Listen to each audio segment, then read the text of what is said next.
Bom, um outro tema,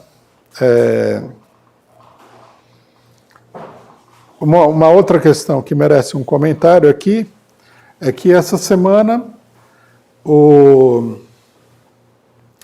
juízes encerraram o processo do Haddad que foi aberto durante as eleições, né?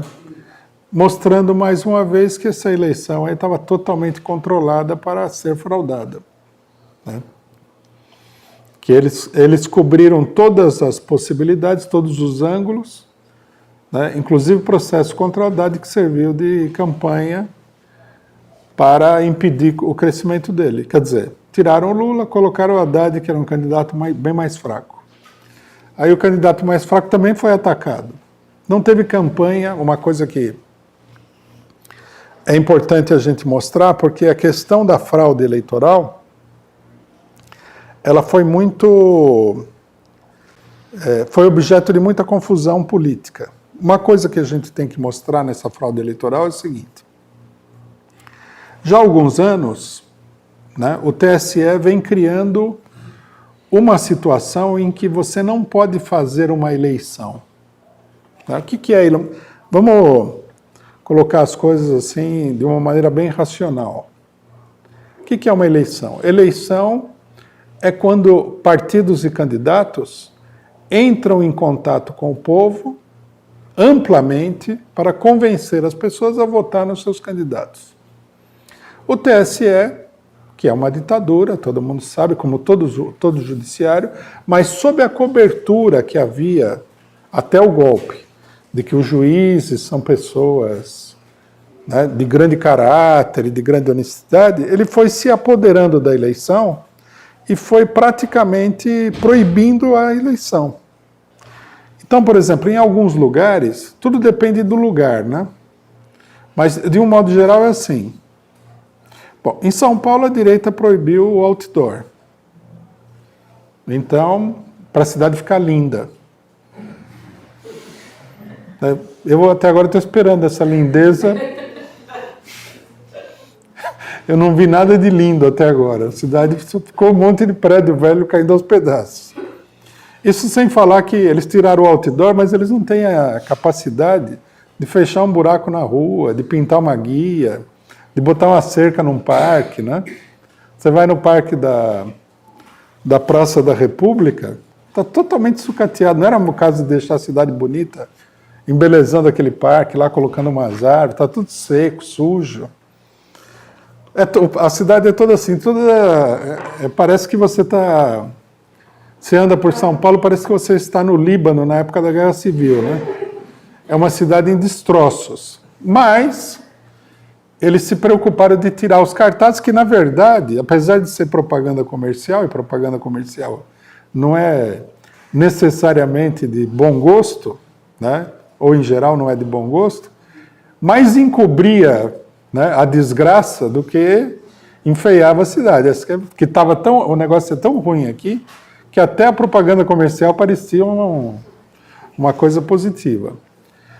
Isso daí nós denunciamos na época, mas muita gente não entendeu. Existe, no Brasil, em São Paulo em particular, uma tentativa muito séria de impedir a população de se expressar. Carnaval está proibido, tem que ter horário em que os lugares fecham, proibir a bebida. A proibição da bebida, muita gente acha assim, eles proíbem a bebida porque a bebida faz um mal para a pessoa, porque tem acidente de carro. Não é isso. A bebida, ela é um instrumento de socialização. Não é uma coisa comum? Vamos no bar tomar uma cerveja? Um instrumento de socialização. Tem outros efeitos e outras características, mas é isso. É esse ângulo que é mirado pela proibição. Se você não bebe, não pode beber, diminui o tempo de beber, as pessoas não saem à rua, não se encontram, não se criam grandes aglomerações. Você não vai fazer uma festa, né, num horário que está proibido beber, não faz sentido nenhum. Você não vai reunir as pessoas. Então você não pode fazer isso daí. Você não pode pregar cartaz na rua, você não pode colocar faixa na rua, né? O cartaz ainda eles têm um fiapo de justificativa porque fala que surge o patrimônio público, o que é uma justificativa injustificada, e aí inventaram também uma lei ecológica. Se você veja que coisa. Isso daí mostra que a grandiosidade das administrações de São Paulo. Pregar um cartaz fere a ecologia. Agora, a cidade ter 5 milhões de automóveis, não. O que é um cartaz perto de 5 milhões de automóveis? E as fábricas, e essa sujeira que tem no Rio Tietê aqui, é um escárnio.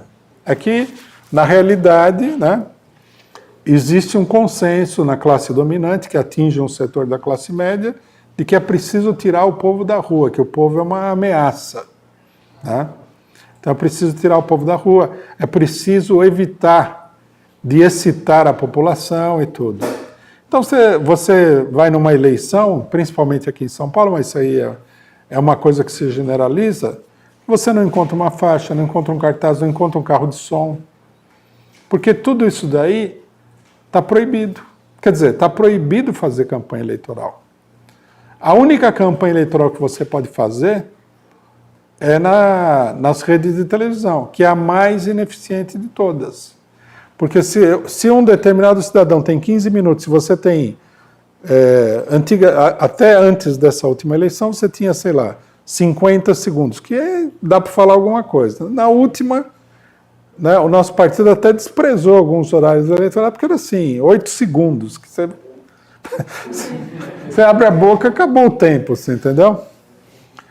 E você pode fazer campanha eleitoral nas redes sociais, que esse ano aqui liberaram, né? Mas liberaram com uma série de restrições, problemas, etc. e tal. E depois tem também o controle das verbas eleitorais, que é extremamente rígido. Então é difícil de você fazer campanha eleitoral. Né? Esse é um dos motivos pelos quais também a eleição foi fácil de ser fraudada. Porque, vejam vocês, se nós tivéssemos aqui uma eleição que o pessoal pudesse ir à rua, pregar cartaz, colocar faixa, usar megafone, botar carro de som, não tivesse toda essa regulamentação burocrática e ditatorial, o povo ficaria contaminado, contagiado pelo movimento eleitoral. Agora, aqui ninguém fala nada, tudo silencioso, o cidadão liga lá a televisão. Se o candidato da farsa for um candidato que não consegue nem falar, como é o caso do Bolsonaro, ele não participa do debate, né? E os outros ficam debatendo sozinhos que nem uns tontos. E é uma tontice, porque a maioria do pessoal só fala besteira. E pronto, acabou a eleição. E o pessoal não se dá conta de que a fraude é uma fraude gigantesca na eleição. A manipulação, o controle da eleição, nem permite que isso aí seja chamado de uma verdadeira eleição. Né? Uma parte da população se acostumou, particularmente a população jovem, provavelmente já nasceu no momento que isso aí tudo estava sendo proibido, não lembra o que era uma eleição, né? No Brasil. A eleição era aqui praticamente uma festa, tinha papel para tudo quanto é lado, distribuição de panfleto, gente falando em carro de som, comício. Agora tudo é proibido. Tudo é proibido. Né? Permite até a polícia, como a gente viu no caso do Rio de Janeiro, de ir lá e confiscar a propaganda eleitoral. Confiscaram uma boa parte da propaganda eleitoral do PT, o que é uma coisa anti-eleição. Então, uma fraude gigantesca, né? E a gente vê, aqui depois da eleição, com esse negócio do processo do Haddad, mais um elemento de fraude. E o que é curioso é que o PT não denuncia isso sistematicamente. Vai se criando a impressão de que não houve fraude nenhuma, de que o Bolsonaro realmente ganhou, o que permite à direita falar coisas surpreendentes. Eu peguei uma coluna no Estado de São Paulo que falava assim: o Bolsonaro teve uma vitória acachapante. Não, onde que a pessoa viu essa vitória acachapante? Eu não vi nenhuma vitória acachapante. O cidadão teve 1/3 dos votos nacionais, no segundo turno. Nem no primeiro nem no primeiro turno ele teve um terço. Teve um terço no segundo, onde tem só 2 candidatos, com o apoio de toda a imprensa, com a campanha toda travada, com o candidato mais popular, líder das pesquisas anteriores fora da eleição, ele teve um terço. Quer dizer, a vitória foi tudo, menos acachapante. Foi uma vitória muito sofrida para tanta fraude. Daí a gente vê aquilo que foi falado no começo, que é a fragilidade do governo. Nessas condições de artificialismo, a coisa tem que ser frágil.